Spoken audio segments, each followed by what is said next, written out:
I see.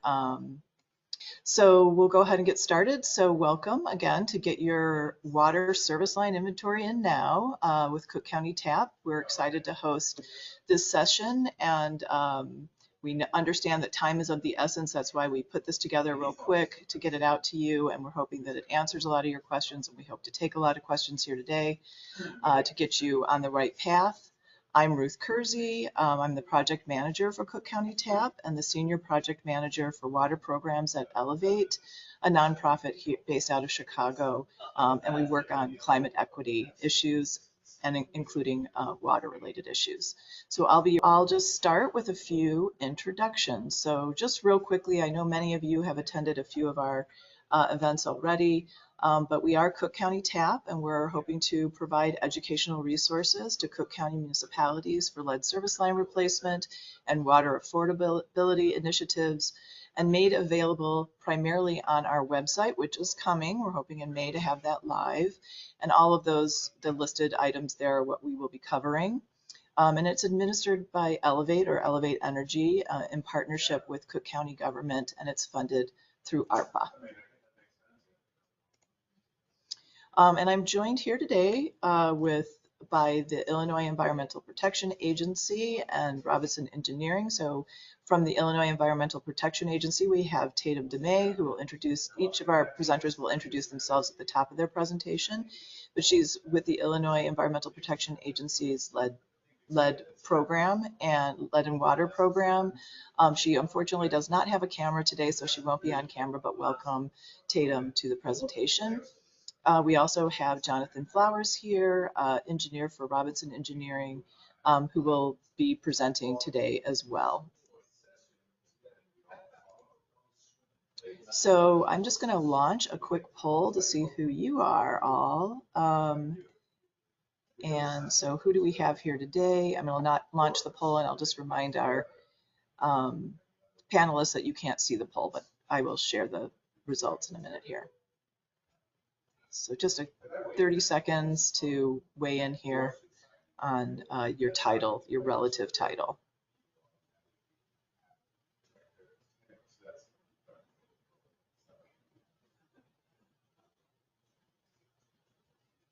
Okay, with 92% of the votes in, I'll share.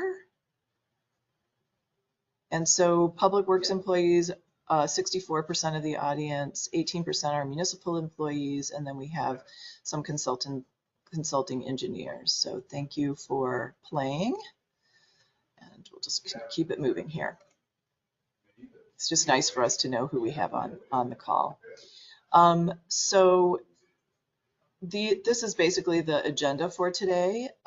We have the Illinois EPA will be up, and Tatum DeMay will present on the regulatory requirements, just a brief overview, deadlines for compliance, and how to submit your lead service line inventory to the IEPA without having any issues.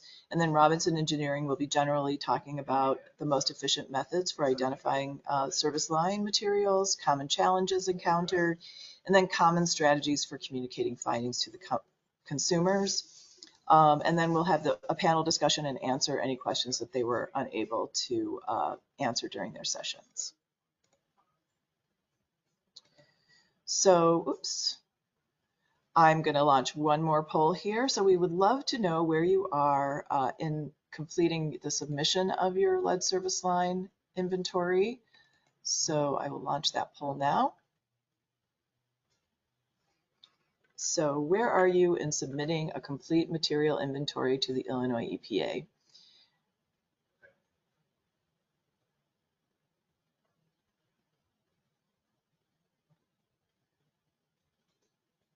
And I anticipate that there might be some people that have a difficulty answering this question if you're representing multiple municipalities, but do the best you can.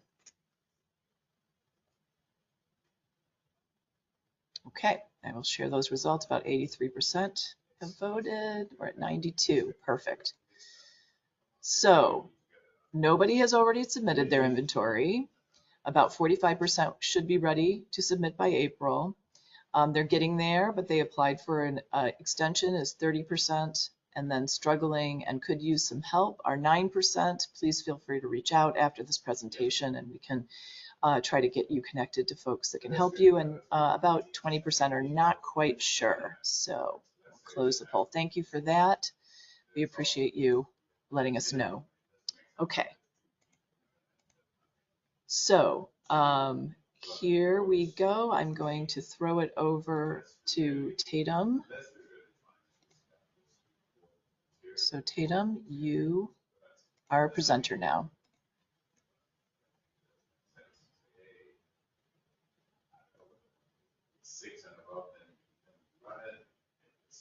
Uh-oh.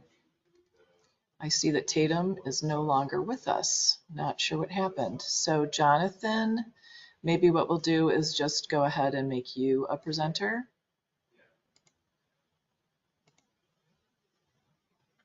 And why don't we go ahead and start with you?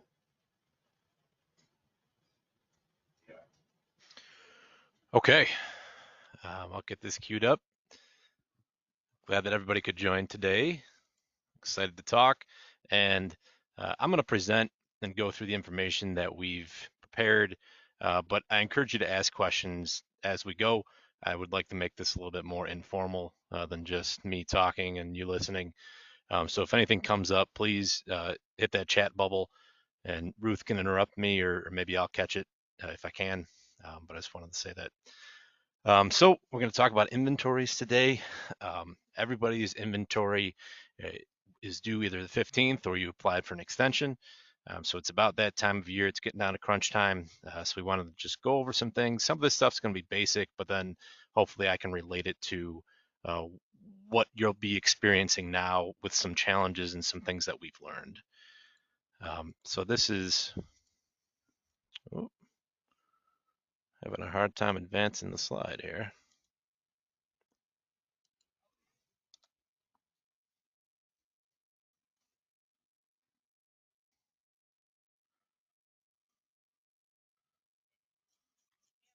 Let's try this again. Okay. So this is just an overview of what we're going to talk about. The first thing is methods of identifying what you have in your system. That's kind of the meat and potatoes of how do you develop an inventory. Second thing is going to be challenges that come along with that. You know, challenges that we've seen. We're doing inventory work for over 35 communities right now, and you get different things that come up in different communities that you have to deal with, and hopefully our pain can be your gain. We're going to talk about messaging. You know, how do you convey what you need to convey to the elected officials that you're working with, and also the residents, more so the residents when it comes to sharing what the inventory results are and getting them involved. So, going to get into the methods a little bit now. This is in South Chicago Heights. This is usually the first thing we do when we start compiling an inventory. It's get out a map and get the people that know the system the best to sit down with you and say, you know, this area is copper, this area is lead. This is what we've seen from our 20 or 30 years in the field. It's always great, and we think that that's the best bang for your buck in terms of identifying wide swaths of service lines. And so this is what the result was here. They just sectioned off blocks and neighborhoods and said, you know, certain areas are copper, certain areas are lead on the public, copper on the private. And they correlated pretty well. You can see the background has colors. Those colors correspond to home ages. So they did a really good job, and a lot of other communities do too. So I think that is really the first thing to lean on when it comes to your inventory. Usually the operators are more accurate than historical records because they've been there, they've seen it. You know, it's house by house. They might not know, but they know neighborhoods. The challenge is you might not have somebody like this. So it's great to have the employees that have been there for 20 or 30 years. But sometimes you have turnover, you have new people, and you need to rely on actively going out and collecting data. So I talked about actively. This is more passive data collection. This is if you have a work order, if you have a water main project, you're doing home inspections, things like that. And in fact, it's the law now that you have to establish procedures to identify service line materials as part of those processes. So GIS is your best friend. You get that lined up so that whoever's going out and doing your programs can always access the GIS, click on a dot that is an address, and if they see a service line, they can enter the data. So that takes a little bit of training and a little bit of prep on the front end, but it's very worthwhile. I think in some communities, South Holland, for example, they do ongoing meter replacements, and they get about two a week. But you do two a week, 52 weeks in a year, that's 100 a year. They've been doing it for 3 years. It starts to add up. Um, so that's passive data collection. The challenge is it's more work. You got to train your staff. You got to set up the data collection, as I mentioned, and it's more hours where they just have to figure things out. But I think again, in terms of, and these are going a little bit more from cheap to expensive. Um, so you get a lot of value for not a lot of time with doing these ongoing inspections. And again, this is part of the required work through the law. Um, Existing data is great. Um, if you have existing data and it's historical records, you need to verify that. We've seen in too many communities where they say, we know what our service materials are. We have records from 1970 or 1960 or whatever it is, tap cards and plats and things like that, and it's not accurate. So if you have that, it's good if you can verify it. If not, the best source is a meter replacement project. That's like the holy grail of service line information. And this just shows, usually, and especially if you're ongoing and doing or planning to do one coming up, make sure that you write it into the contract that the contractor takes down the material types, because even though replacements are supposed to start in 2027, there's still a long ramp up. And if you could do one of these meter replacement projects, it's a really good thing to get inside every single home. Challenge is the data can be old. So maybe you did a replacement project in 2010 or in 2015. You have the data from that. Things change. Believe it or not, these service lines are old, particularly the lead. They break often on the private side. The homeowner will replace it. They won't let the city know. It's a common issue. A lot of our communities have double, triple the number of lead service lines on the public side that they do on the private side because they get replaced on the private side over time. And the other downfall here is it's private side only. So I think everybody's looking at how do we identify the public side. The private side, you got a little bit more leverage in terms of getting inside the home or doing sampling or doing visual inspections or um, having these projects, doing a survey, but you can't get that data on the public side. So speaking of surveys, this is a little bit more expensive. You know, we look at by the time you do the appointments and everything like that, it's about $20 to $30 per survey response at least, um, maybe more like 50. So this is what we do. We set up an online survey. Um, there's a website that we establish. You can scan a QR code, and what we really want from the homeowners is for them to just take a picture of their water pipe. Take three, in fact. One close up, one about 5 feet away, and then one from across the room. So we can really get a perspective of, are they taking a picture of the right pipe? And then the close up is, we want them to scratch it so we can actually see the material. Um, so we ask them to take the picture rather than to submit the response, because what we've seen is that you can't trust the residents to identify their own service lines. Some of them have good intentions, but if you have 25, 30% that are wrong, how do you trust all of them? So we just have them take the picture and send it to us, and then if it's unknown, it's unknown. But the important part is, and especially as you start developing a predictive model or a more broad scale approach, you want accurate data. You know, a bird in the hand's better than two in the bush. It's much better to have one accurate response than two, three, five, 10 responses that you don't know what they are. Two of them could be right, three could be wrong, four could be right, one could be wrong. That certainty is very important. So we also have on the survey, we have a place to call. So appointments are part of this process. If they can't, a lot of elderly people call in and say, we can't get down to our crawl space or into our basement, we need to move things. So we have them call, and then one of our representatives, or sometimes a city representative, will go out and fulfill that appointment. So this is just some of the results from the surveys. This is actually one of the callers today, their community. So you can see um, we mailed out in March of 2023 with a first mailer, and then we waited a while, about 5 months, and mailed out again in July. and you can see the direct correlation of what happens when you send out a mailer. There is an immediate response when it's on the top of people's mind, and then as we trail off and people forget about it, you get that tail of a response. You know, and you have some events that we'll talk about on the next slide of what could keep that response going. But for the most part, um, you get very high responses right around where you send out the mailer, even when it's the second and third mailer, and then it trails off after that. So just wanted to show that. We average, depends on the size of the community. The smaller the community, the better the percentage response rate usually, because people are talking. You can get to more people directly. Um, it's just, I guess, an economy of scale when it comes to a small community. We're more like 10% for those communities. For the bigger communities that have 50, 70, 80,000 people, we're looking more like 2, 3, 5% of response rates. But the benefit of that is 2% of 100,000 people is 2,000 people, and you can do a lot of good statistical modeling with just 2,000 responses if they're well spread out throughout the community. Um, we found that about 40% of all responses get phone calls back to us. So say you have 100, we'll say you have 200 responses in your community. About 80 of those will be phone calls where they call in, they'll say, hey, we don't know what's going on with this. Can you help us out? We want to make sure that this is valid, this is real, this is coming from the city, things like that. And then appointments end up being about 10% of the total responses. So in that same example of 200 responses, you get about 20 people that call you and want you to come out and do the inspection.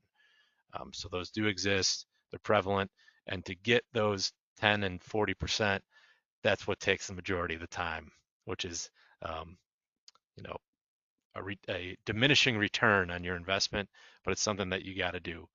You can't leave people out. So this is just a little bit more about trends and responses. This is in a different community. You can see the second mailer as it comes down after the mailer is sent out. We did send out some newspaper articles and door hangers to increase awareness. And then what we found works really well is construction signs. So they had a construction project going on at the same time. So if people are constantly being reminded, it's kind of it's sad to say, but if it's not in front of people, they don't pay attention to it. You know, I don't think anybody's going to say, oh, I'm going to write this down and mark it on my calendar when I got to fill out the survey. They do it when it's in front of them. So if they see construction signs and actual things going on in the community, that's when they tend to have higher response rates. So the same thing goes with code reds.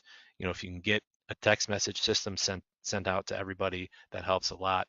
Repetitive messaging, what we've seen is that if you send out a survey on March 1st, you probably want to send out the next one as soon as you can get it ready, because people, when it's at the top of their mind, they the response rates heat up a little bit, and you get more responses on that second mailer than you did on the first.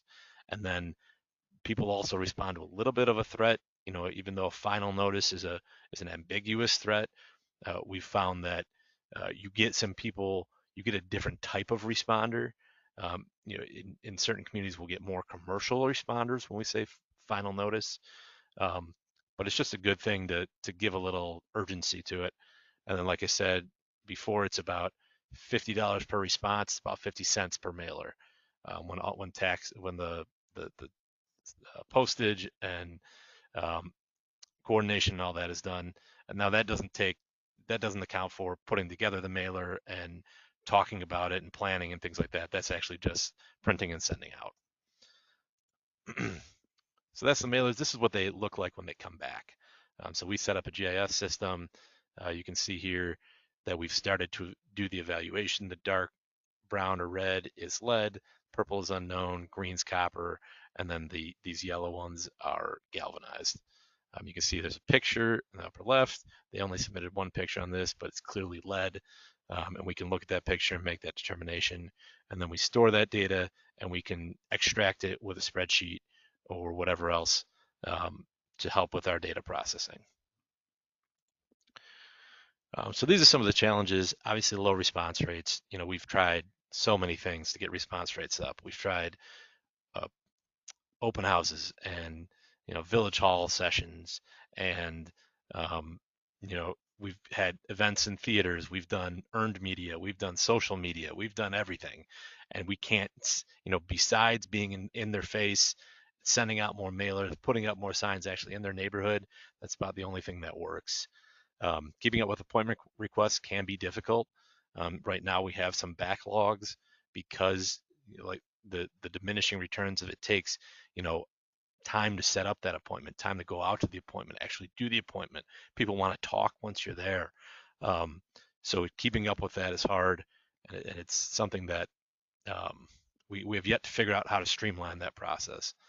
Interpretation of results, sometimes uh, you have an unknown. You have a service line that they take a picture of, and you're like, I don't know what that is. I can't tell what that is when it comes through the floor. It's not light enough. It's a selfie that they meant to send to their whoever, and it ended up in the survey file. So that stuff. And sometimes people will interpret the wrong result, and that's even worse, to say something. Maybe they fat fingered it, or maybe they just didn't know what it was and they didn't put unknown. They put copper instead of lead. Um, so those are things that all require some QA QC. Um, Private side only. Again, this doesn't get the public side, which is so valuable. And then this is temporary. So the survey goes out, and then you get the responses, and then it tails off. It's not something like those in-home inspections that continue over time. This is, you have to push it. You have to be active with it. I mean, you could keep the survey open, but what we're finding is that you don't get consistent responses if you're not pumping it up. This is Hey, potholing. Yes. Jonathan, can I interrupt Yes. you for real quick? There's a question, and the Okay. question is, are there any incentives given out? Have you ever tried incentives for folks to respond? We have tried some incentives, and that does a little bit, but it ends up, in my opinion, being a little bit more work on the public, on the city side, to administer those incentives than it does to get more responses. And now our incentives that we did, uh, that actually got carried out, were free vehicle sticker drawings, um, and it didn't do much. I've heard of some communities, I think maybe Batavia. They did like a $10 per survey response incentive. So if you send in the survey, you got $10 or $5 or something like that. And I think they got like 70% responses, or upwards of that. So if you have that amount of money to hand out, and it might be worth it in the long run, rather than doing all this other stuff, that is one thing that I know has worked. Um, but other than that, if you do, we've devoted, 2,000, 3,000, $5,000 to things, and we just haven't seen what we want in terms of people being excited about it. Now, that's not to say it can't be done, but that was just our experience. Okay. Um, any more questions out there, Ruth? Nothing right now. Okay. So this is potholing. I think everybody has an idea what it is. You use a pressure washer, you blast away soil, and then you suck it up with a big vacuum. And the benefit of this is it has a really small excavation area to get down to that service line and actually put eyes on the public and private side, as you can see in the second picture. It's a great method. I mean, there's really nothing better than this when it comes to um, your highest, we call the highest level of truth, or highest level of being able to say, yes, we know what that is. And it's great for the public side. The only problem is it's expensive. Um, whoops. So these are some of the things that you got to do when you're doing a mass scale potholing project, which we've done. We just put out, I think, 17 RFPs. It's crazy. One thing is getting random results. So we usually just put it into Microsoft Excel and do all the addresses in town and say pick 100 or pick however many we have a budget for. And so that gives us in the area, and then we'll go out and do either a drive-by or a Google Streets tour and make sure that some of these homes that we're picking aren't in pavement. Why repair pavement if you don't have to? So we try to specify that you got to dig in the parkway in grass. You can see that picture on the right is, I just wanted to say, none of this where you got to, dig through pavement with a B-box. And then I just want to emphasize on the bottom, you kind of have to put together a little mini bid for this. So it's not just um, coordinating with the contractor. There's a lot of stuff uh, involved here, like insurance requirements and notifications and working hours and things like that that are really better to establish in a written document than have a handshake agreement with somebody, especially, God forbid something happens. So these are some of the other elements that we paid attention to. On the top there, you can see those are storage bins for materials. And first of all, the potholing people like to store materials on site. They also like to dispose of materials on site.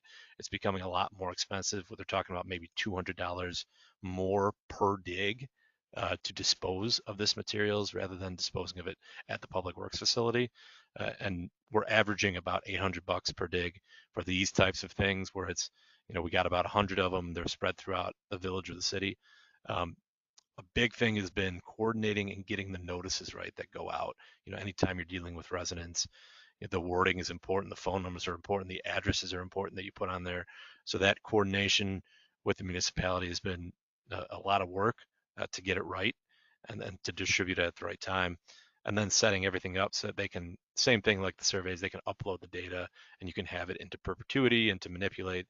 So we do that with a with a nice GIS app that they can take out in the field, and they take pictures like this one, and we make them take pictures that identify what the service line is in the field, so that there's no ambiguity about what it was. We have a documented picture there of exactly the condition of what's going on next to the hole. Some of the challenges, resident communications, already talked about that. Disposal of spoils, still talked about that. It's expensive, $800. Sites are widespread. If you condense everything, if you do, we do these as part of some of our replacement projects, and we look at more like $500 per dig if we have about 300 of them and they're more condensed, on the same street. The prep time with the address list and the contract documents, that can take a little bit of time. It's the same as a regular design, where it's 10%, maybe 15% of the cost of doing the work is in the prep work. So it's nothing to slouch at, but it is a great way to get eyes on the public side. This is sampling, so another way to sample the public, identify what the service line material is. Um, you sample the water that's coming out of the tap, and you stagnate over at least 6 hours. Longer the better.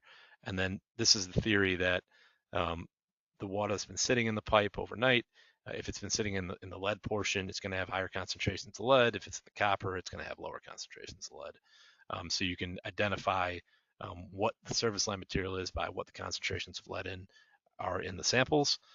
Costs about $250 each just for the analysis. Um, if you're going to go out there, you're going to send somebody out, that's more time. If you got to transport it, that's still more time. But if you have a house that's really interesting, or that's in a neighborhood that you really want to figure out, or maybe it's, somebody said, I think that house has lead, but for whatever reason you can't get inside, you can't dig outside, this is a great way to do it. Um, the only problem is access to the house is super difficult. You got to coordinate with the resident. They can't use their water. It's not guaranteed that they didn't use their water, so the lab results may vary. And then I talked about lab and transfer costs are high, and then still not the highest source of truth. So you're not actually putting eyes on the service line, and you're just getting an idea of whether or not it could be lead.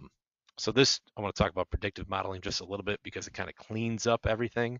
After you go out and get your results, I don't think anybody, especially those communities that have 50,000, 100,000 people, are going to get inside every house, or going to pothole every house. So you need something like predictive modeling to fill in the gaps. And this shows how many physically verified service lines you need to get a valid, statistically significant model. If you get to that 300 mark, which is nice because that's about the response rates that we're seeing on surveys, and it's we can supplement that with the potholing and with the new records that come in. You can have a really good predictive model up to 90% accuracy. And then you can see here as the quantities of service lines go up, there's not a corresponding increase in the number of known services that you need. If you get to 400 known services, you can take care of a community that has thousands of, hundreds of thousands of people. So it's a very powerful tool. And it is there a question? Yeah, just a quick question about, so the column that says 20% of unknown lines. So just to be clear about So if you have 1,500 service lines in your community and you are trying to run a predictive model of how many of those are of the unknowns are lead, you need to have a sample of at least 306 identified service lines. Is that what that's saying, or am That I misconstruing it? exactly. Nope, Okay, exactly. Yep. You if you have 1,500, you need to get at least 300, and then you can predict the other 1,200. got it. Thank you. You're welcome. So this relies on home data. Usually, what factors contributed to that home having a lead or copper service line. And year of construction is usually the highest thing, but there are other things that contribute or can be correlated to the type of service line. And this shows land value, land square footage, building square footage. Actually, address usually turns up to be a little bit higher because developers did certain work in certain areas of town and they did, like one subdivision at a time. So they all usually have similar service lines. So those addresses play a role. And there's other things that might be particular to your town that are not listed here. But the model takes all that data and you can get it from the county assessor and it says these are the most important ones and that's how it makes the model. Some things to note here when you are doing a model, how to interpret the results. So this is called a confusion matrix on the left, where it has these are the predicted values and these are the actual values. So this top left is saying you predicted lead and you actually got lead. So you want to obviously maximize that result, just like predicting copper, actually getting copper. Now you can tweak the model so that you can try to minimize the amount of predicting copper and getting lead. Um, so most communities would rather do more potholing, more evaluation, and rather than missing a lead service line because the model predicted that it was copper. So that's just something to think about that you might not have those high accuracies in the model that you're looking at. But what you want to do is, I know when the COVID tests first came out, they said there was like a 20% false positive, but a 0% false negative.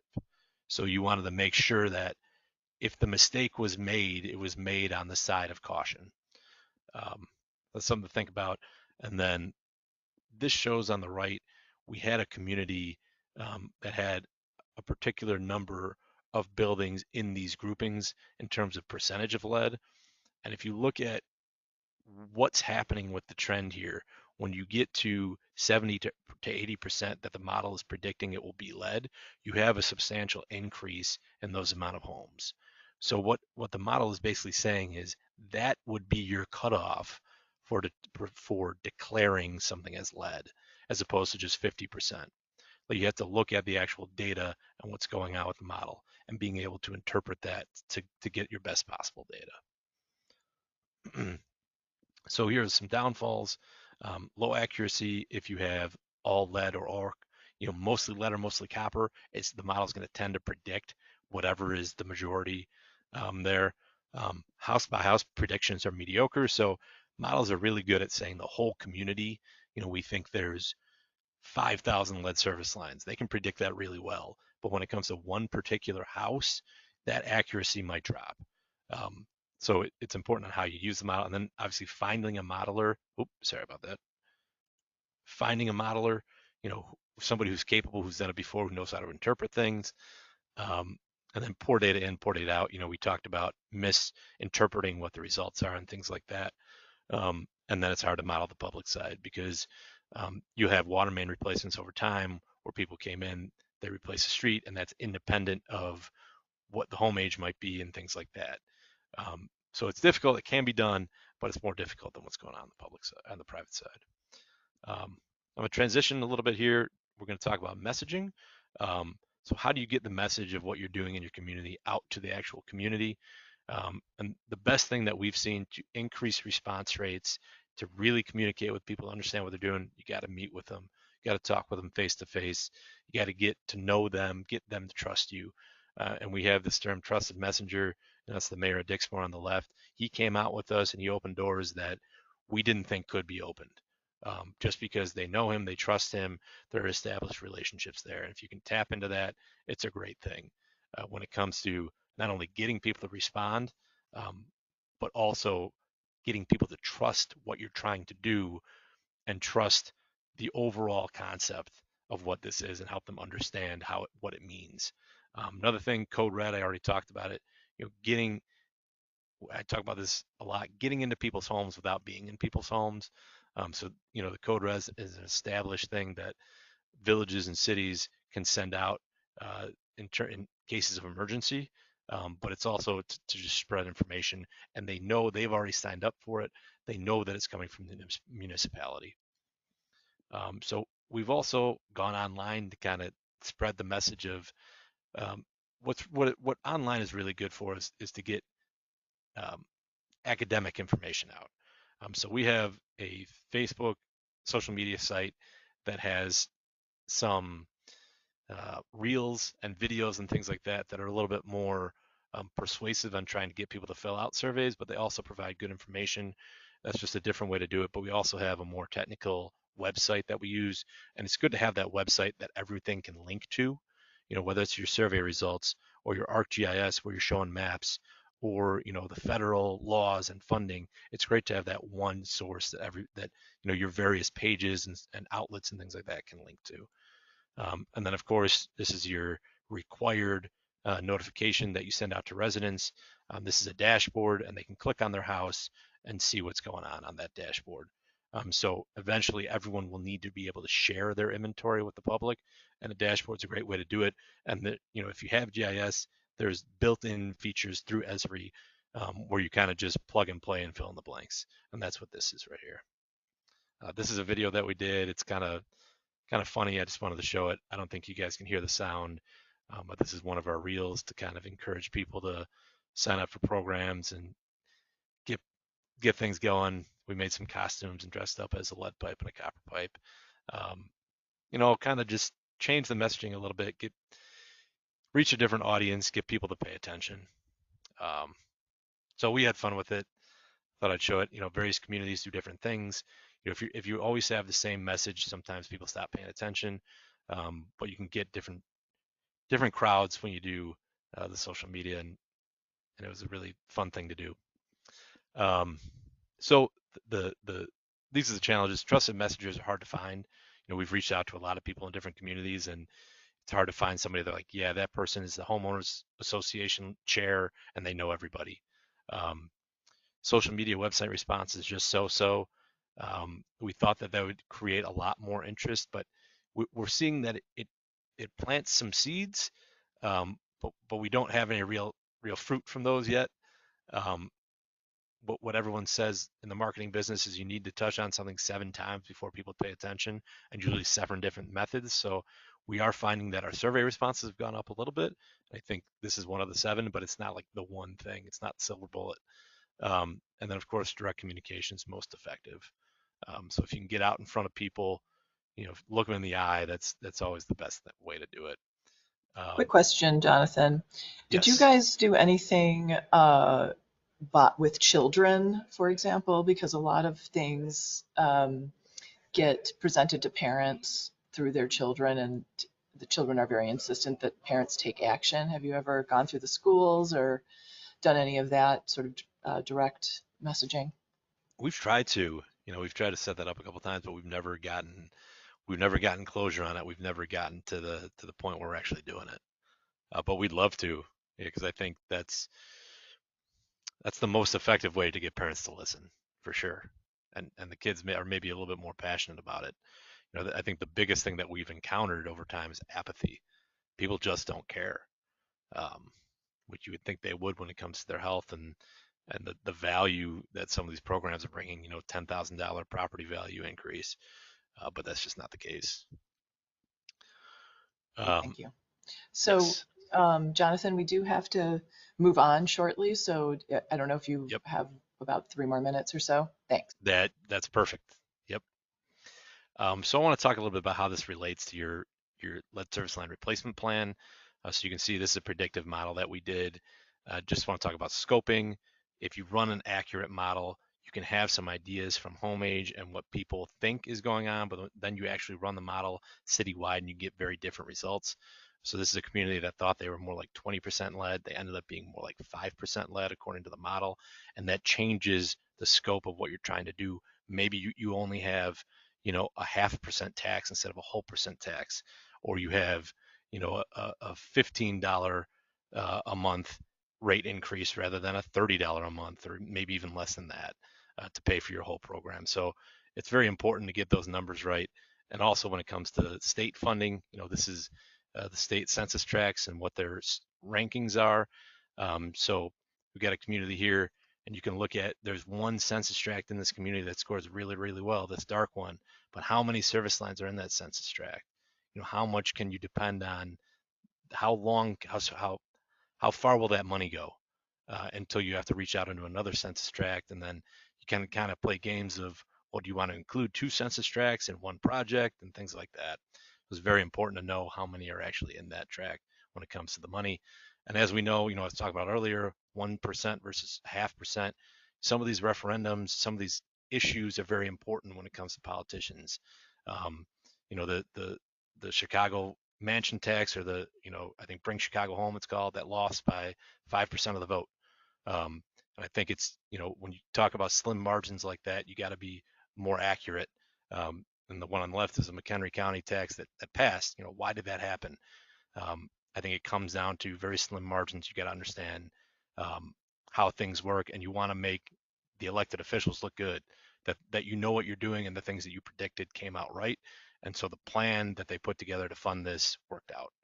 Um, so that's why, and that's what the plan's all about. That's why I think that the inventory is important to get it right, and get it right on a big scale. These are some just methodology things. We can skip through this, just quotes from contractors. Um, the issue that we're seeing here is that there's an evolving situation. There's new laws coming out all the time, and it's hard to predict what's going to happen, as everybody knows. I just wanted to show this as a concluding slide. Highest source of truth. Think about this when you're doing your inventories. You know, your data is good, but it's only as good as you can prove it. Um, so make sure that you're verifying your old data more or less, with some of the stuff that's higher up on this pyramid. Um, and then there's in the lead and copper rule improvements, they did say that you'll need to confirm all non-lead sources after 7 years using 20% of your data. So there will be some checks and balances on your inventory in the future. Just wanted to put that out there. And that's all I got. So thank you, everybody. Perfect.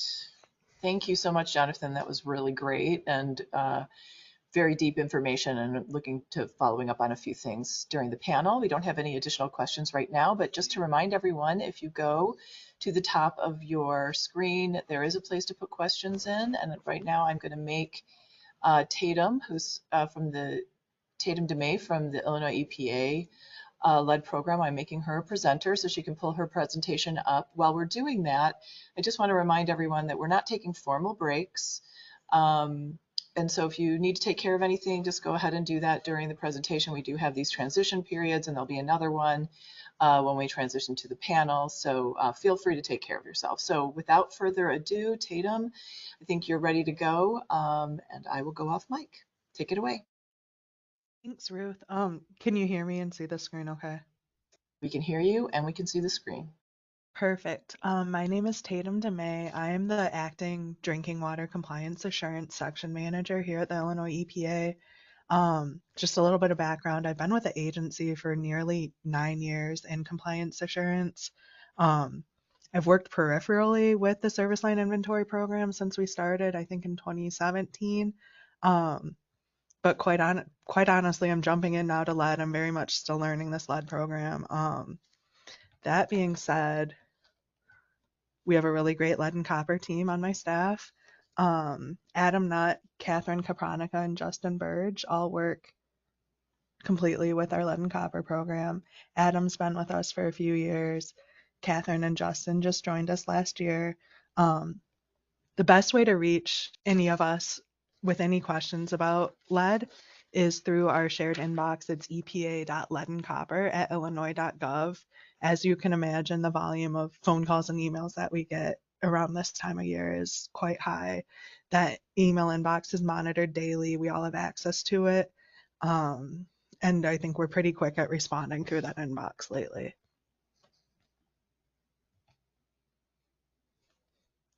So jumping right in, got kind of two regulatory paths for service line inventory. The first is the Lead Service Line Replacement and Notification Act. You also might have heard of that referred to as Section 1712. It's Section 1712 of the Illinois Environmental Protection Act. And then there's this revised lead and copper rule, or LCRR. Illinois did adopt the LCRR. Our compliance date is not until October, but it has been adopted. It's in our regulation. Um, and there are requirements for service line replacement and inventory under the revised lead and copper rule. Everything that we're requesting will satisfy both of these requirements. We've taken both into account when we've developed our inventory templates, but I just wanted to make you all aware of that we did adopt the LCRR. It's in our regulation. Due dates, an initial inventory was due to us last April 15th. The completed material inventory is due to us this year, April 15th, 2024. We had a little over 200 community water supplies who applied for and received extensions to this deadline. That extension timeframe unfortunately has passed. Those were due to us on January 15th. We didn't push any due dates out beyond September 1st in order to also satisfy the federal requirement, which that deadline is October 15th. Once the inventory is developed, there's also a initial lead service line replacement plan that's due to us this April 15th of 2024. There are no extensions for that. And then updated replacement plans are required to be submitted to us annually until the final service line replacement plan is due April 15th in 2027. Mandatory service line replacement begins that year. For this year's material inventory, we're requesting a spreadsheet emailed to that inbox I mentioned, epa.leadencopper@illinois.gov. In previous years, we've requested submissions to our portal, which you might remember you had to have a PIN number and your operator ID to log in. We're not doing that this year. We're just doing the spreadsheet submissions to us. We're requesting an Excel sheet, if possible, to be emailed to us. And that is so that we can better review your Excel sheet. If you don't receive an email confirmation within about 48 hours of your submission, please send it again or give us a call. We do have some firewall issues with Excel sheets. I don't see it very often, but sometimes we just get no record of your submission to us. So I'd really recommend including a read receipt and tracking that you do get a response from us, letting you know that we've received that inventory. If your file's too big to email, let us know. We can set up a shared file link through OneDrive. And then that 2024 inventory template is available on our website. It has changed since last year. There are a couple extra columns. So if you're working off your template from last year, that's great. Just take a look at that new template that we've got on the website, and it has been sent in an email to water systems. At minimum, what we're requiring is that all service lines connected to the distribution system be included in this inventory. And for each of these service lines, they must have a material listed. Marking the service line as unknown is acceptable. That's been, I think, a big misconception. We are accepting unknowns in this inventory. If whatever your lead and copper sample sites, those must list the service line material. Those can't be unknown. We are checking the inventories against sample site plans. And then you'll also be asked to identify any service lines that were replaced since the previous inventory was submitted. So again, we are accepting unknowns, and there are two different categories of unknowns. There's just a blanket unknown, and then there's this unknown not lead. So if you mark a line as unknown, not lead, that means you have some sort of documentation showing that that line is not lead. If it's just a blanket unknown, that will be treated as a suspected lead service line. So lead, unknown, and galvanized requiring replacement, those are used to calculate the replacement rates for in your replacement plan. And in addition, that LCRR that I mentioned, any system with any of those three lines, lead, galvanized requiring replacement, or unknown, those systems will be moved to 6-month standard monitoring for lead and copper in January of 2025.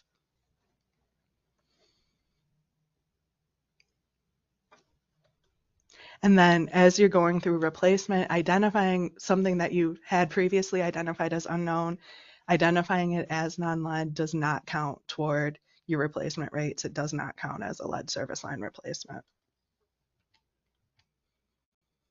Replacement plans, we also require that those be submitted to us via email to epa.leadandcopper@illinois.gov.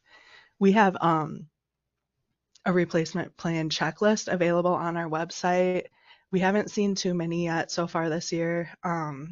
I'd really urge any system who's working on their replacement plan to take a look at that checklist, because what we've seen a lot of systems who are maybe only completing half of the items on that checklist, and that won't be an approvable replacement plan.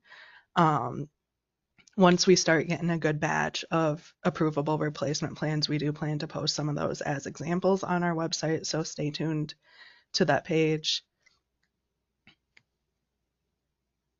If you're a system that's non-lead, all of your service lines have been identified and there's no lead, no galvanized requiring replacement, no unknowns, then there's no need to submit a lead service line replacement plan to us.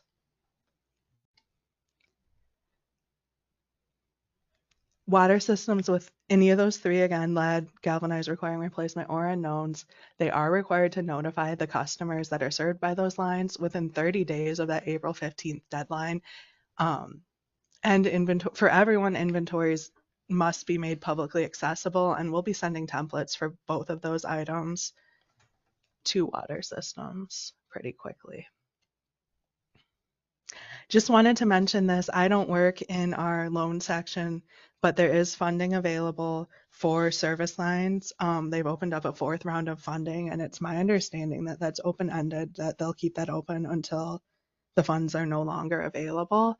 There's information on our website. A great contact is Lenina Clark. I've got her email up here. Any questions about that funding availability? I believe it's only for developing inventory, but there may be money available for replacement through other channels.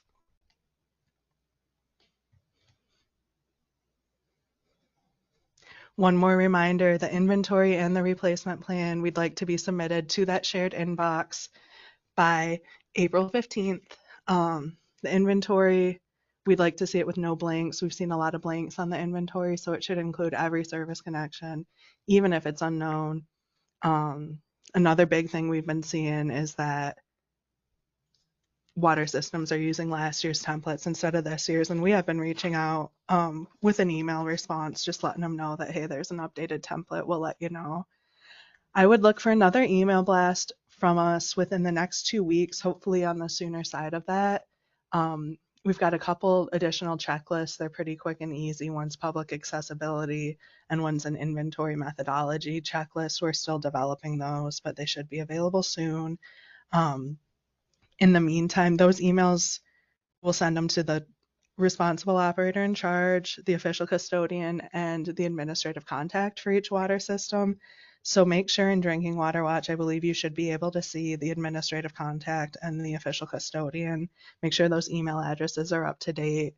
We try to track down the bounce backs we get, but we get a lot of bounce backs. So just take a look, make sure all your personnel information's up to date in Drinking Water Watch. Next steps, it didn't seem like anyone hadn't started yet, but just in case, get started now. Send us something by April 15th. A little bit of reassurance is that your replacement plan submissions between now and 2027 will include updated inventories. So that's a chance for you to update unknowns. We recognize that it's a fluid document and that it'll change between now and 2027. check your spam folders in these emails too. We're sending mass emails. We can normally tell when when an email filter blocks our emails and marks it as spam, and we try to send it back to the individual. But just in case, if you don't get an email from us within the next 2 weeks, watch your spam folder. And then again, that epa.leadencopper@illinois.gov, they're available. They're monitoring that inbox all day, every day with any last minute questions, including if you need a copy of your current lead and copper site plan, we can pull that and send it to you, including any inactive sites, or your previous inventory submissions. Those are available on our website, but if you are having trouble accessing that, since we don't have that portal anymore, we're able to pull that, send it to you very easily. That's all I've got. Just let us know. I don't know if we have any questions right now, but that email inbox is always available for questions. That's awesome. Thank you, Tatum. That was really important information. I think we covered a lot, but we still have some questions. So again, if you have questions, go ahead and put them in the questions box. You should see a sort of a word bubble in the upper right-hand corner of your screen. And if you click on that, you can enter your questions. We're going to have a panel discussion right now. And I'll be asking folks questions. Here is a general question for either of you, and maybe both of you will be able to answer this, Jonathan and Tatum. But so for folks that haven't finalized their inventories yet, and it seems like the majority of the folks on at the event today have not, is there technical assistance for them that they can access that you know of? So either through the Illinois EPA, a formal channel for getting technical assistance, or elsewhere? I can talk about what I know. There is definitely technical assistance available through US EPA. I know there's a Great Lakes group, as well as the Delta Institute, I believe, where they're more than willing to help you out with inventories, among other things. I know they were dedicated a lot of money with the bipartisan infrastructure law to do that technical assistance. And if you just go on the US EPA main page or search Google US EPA technical assistance for water, those groups should come up. Yep, I would have referred you to US EPA's technical assistance programs too. In addition, in the state, we work with Illinois Rural Water Association and RCAP are two of the technical assistance providers within the state. RCAP's funded through US EPA, but we work with Illinois Rural Water too. Great. And I know that Cook County does have a Build Up Cook, which is helping municipalities address a lot of infrastructure issues. And again, that's funded through ARPA funding, and it runs out in 2027. So if you go to the Cook County's website and put in Build Up Cook, their website should pop up, and you can find some information there as well. And they could potentially help you with many different infrastructure projects, but one of them is lead service line inventorying. So what are some of the common mistakes utilities make when submitting their final inventories? Well, maybe we'll go ahead and answer the question that I just wrote an answer in the comments that I think a lot of people are rushing to get things in before this deadline in April. But it's okay to wait until really 2027 to have some final answers on things. So yeah, no rush. I mean, it's good to get information out. It's good to get started. And I know the money is there now, which is an important thing, but that would be my answer to that. Yeah, and I guess diving deeper into that spreadsheet, we haven't seen too many yet this year, maybe less than 200 out of our 1,800 community water systems. We've seen a lot using last year's template and a lot with blanks, or not all of their service lines, or not even close to all of their service lines listed. So we just ask that you list all of your service lines, and if you don't know them yet, just list them as unknown. So it looks like this plays into the next question, which is what happens if a utility can't get their inventory in on time? Is there a penalty? What I'll say is that if we don't get it by April 15th, the water supply would be in violation of 1712, the Service Line um, Inventory and Replacement Act. There is also that federal deadline of October 15th. I'd really try to get it in by that October 15th deadline. That's Okay. That makes sense. Okay, my audio is back, so no idea why, but here we are again. So where are we in the panelist questions? Any way to recoup the cost of creating an inventory? Great. Um, and I would say not that I know of. I mean, other than applying for these new grants that are coming out, or perhaps getting the technical assistance people to help you with things. I don't think if you've already expended the costs, I don't think you can get that reimbursed in any way. Um, but moving forward, yes. Do you agree with that, Tatum? Yep, I don't have anything to add to your answer. Okay, great, thank you. And then what will the Illinois EPA do with the inventory results once they are submitted? Who has Um, access to the results, et cetera? Yeah, go ahead. Yeah, so there's actually a requirement that all water systems either post on their website or request that the agency posts on our website that inventory. So in lieu of that request process, we do plan on posting each inventory and each replacement plan to our website. We're still working out the details. Um, in the interim, I will say these are subject to FOIA, and we do see a lot of FOIA requests come through for the inventory. So they are public information, and they will be posted on our website. Great. And then after completing the inventory, and you touched on this a little bit, Tatum, in your presentation, but um, what are the legal next steps after completing an inventory? So they'll complete this by September, the end of September, or I'm sorry, the beginning of September is what the extensions go to, or April 15th if you didn't receive an extension. And then once that inventory is submitted, they should begin doing what? So the biggie is that there's the requirement to notify any system served by lead within 30 days of that inventory due date. Um, but otherwise, I'd encourage a water system to continue if they don't have a complete inventory, if it lists unknowns, to continue to work toward identifying those unknowns and work toward continuing to develop their replacement plans. Great. And then I just have a few questions here. What is, so Jonathan, you mentioned something about accuracy in when you're engaging the public on identifying their service line. And I think you mentioned something around 20 or 30% inaccuracy when they submit it.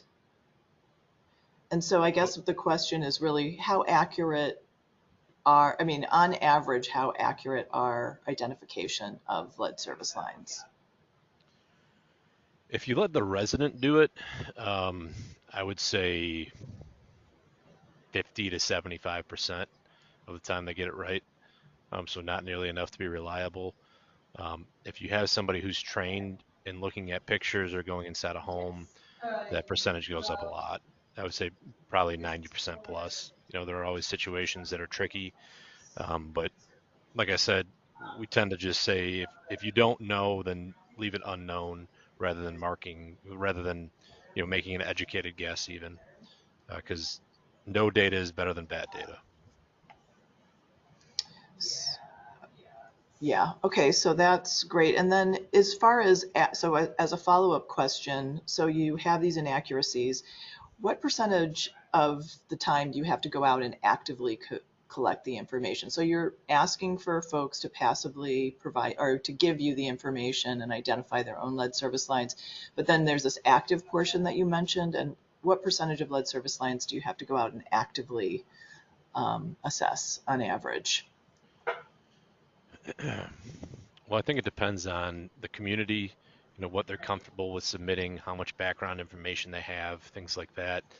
I think if you look at the numbers, if we're looking at, say, an example community that has 5,000 service lines, um, if we get a response rate of 5%, that's, what is that, 250 homes? So then we would need to round that out and get up to about 350 by actively collecting the data. So in that case, I would say we'd probably recommend that you pothole for those 100 to complete that data set. And then once you have your 350, then you can run your models. Got it. Thank you. So we do have a question from the audience here, and this might be for you, Tatum. For communities with an extension, is the due date for the replacement plan the same as the new extension date?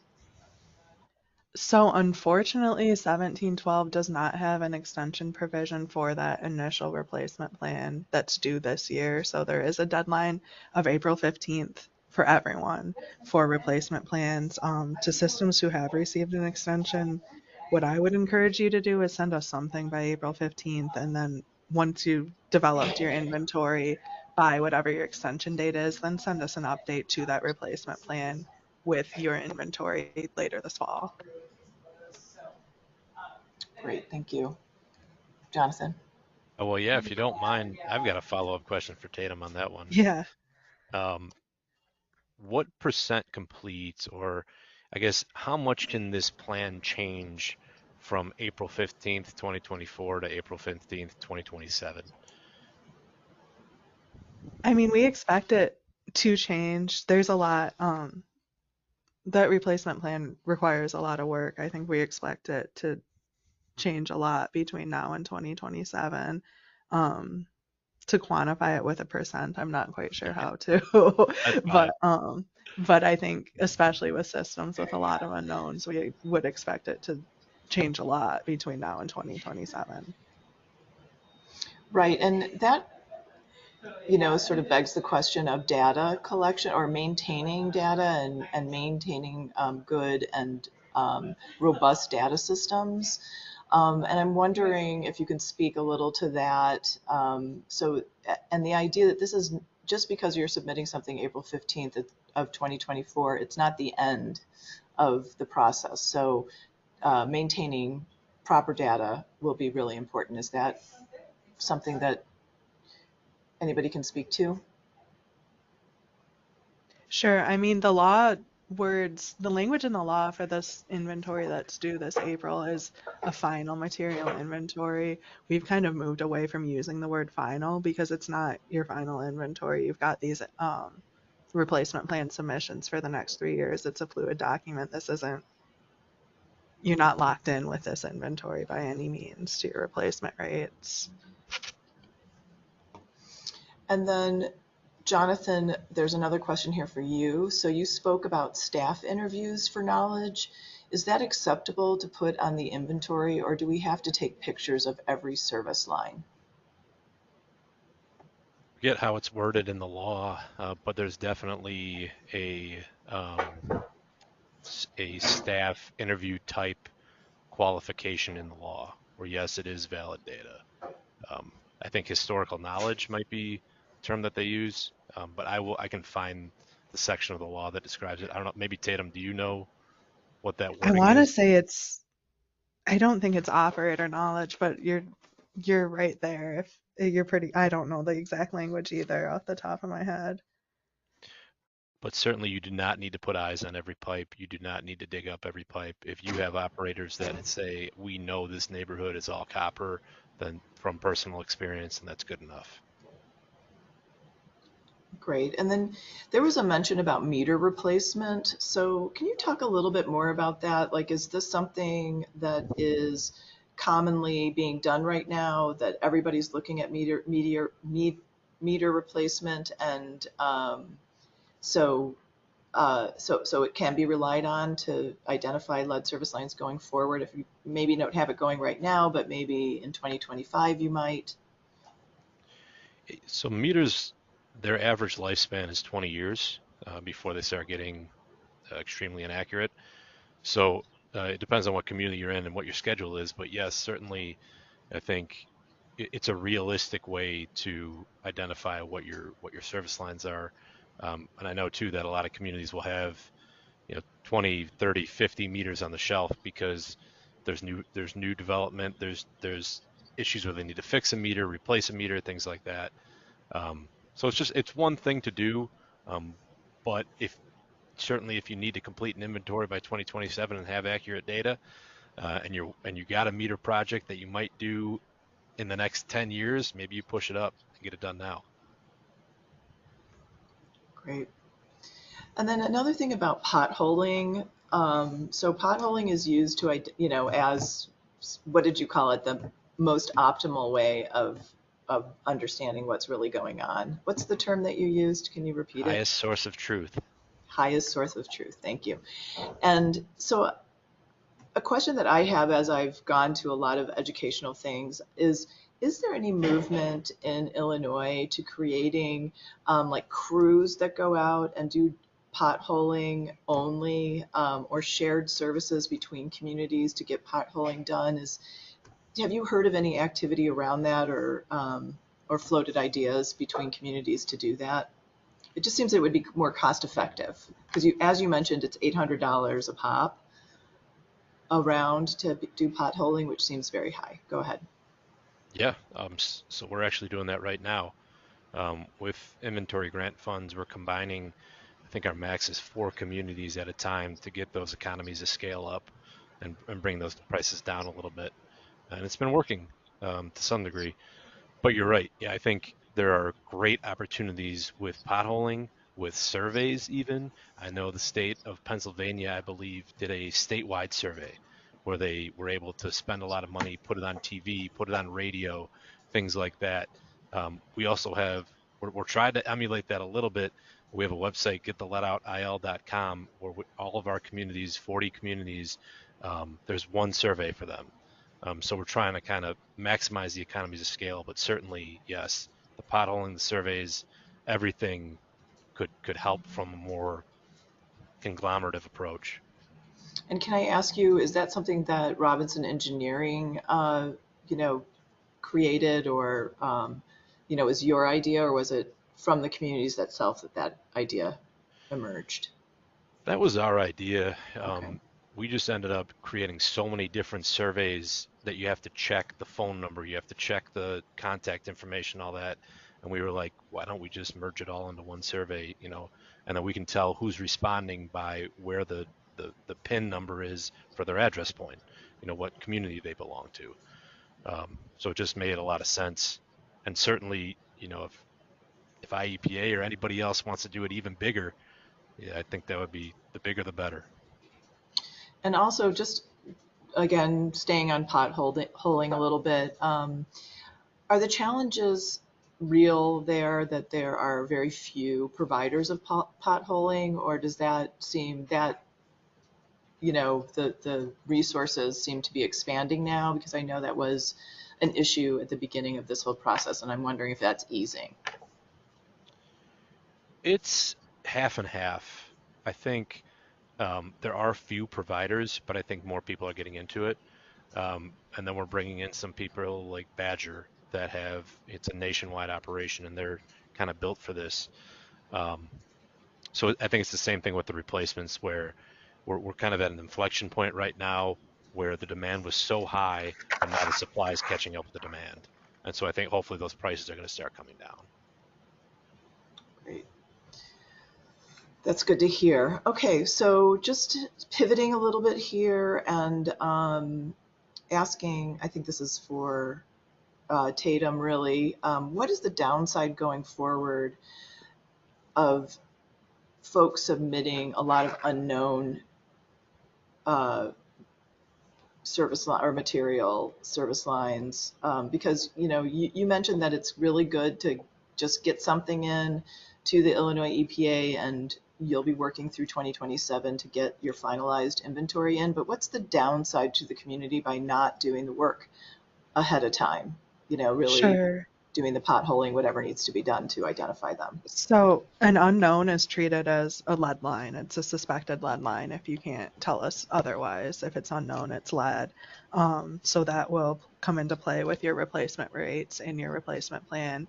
In addition, it'll affect your sampling requirements under the revised lead and copper rule. Systems with any unknowns, lead lines, or galvanized requiring replacements will return in January of 2025 to standard monitoring. So that's 6-month monitoring and the full amount of required samples. So for many systems, that could be a big increase than what they're on if they're on reduced monitoring. Right, great. Well, that does it for me and my questions. I'm going to just, we might have another question up here. I'm going to look in the question monitoring and make sure. Yes. Let's see. One more question. How do we obtain the continuing education credits for this webinar? Great question. That's for me. I will be sending out the ID that you will submit to the Illinois EPA with the follow-up email. So you'll get that tomorrow. Your follow-up email will come, and in that you'll get the ID, you'll get a recording of this video, and I think I'm going to put access to the SRF funding survey that we have asked folks to take, which is unrelated to this particular webinar, but just to remind people to go ahead and fill out that survey. So that's where you'll get the ID and you'll submit that to the IEPA for your continuing education credits. Okay, with that, I want to go ahead and just see if our presenters have any last words that they want to address to the crowd, and otherwise I'll wrap things up. Do a little self-promotion here. We've got a great another panel with IEPA, including the funding people and also the Department of Public Health at WaterCon, if anybody's going, Tuesday at 9:15, which is, I believe, the 16th of April.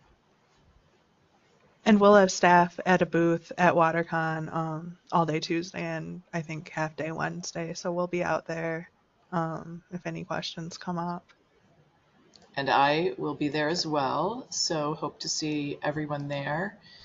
And just to wrap things up, I will show my contact information.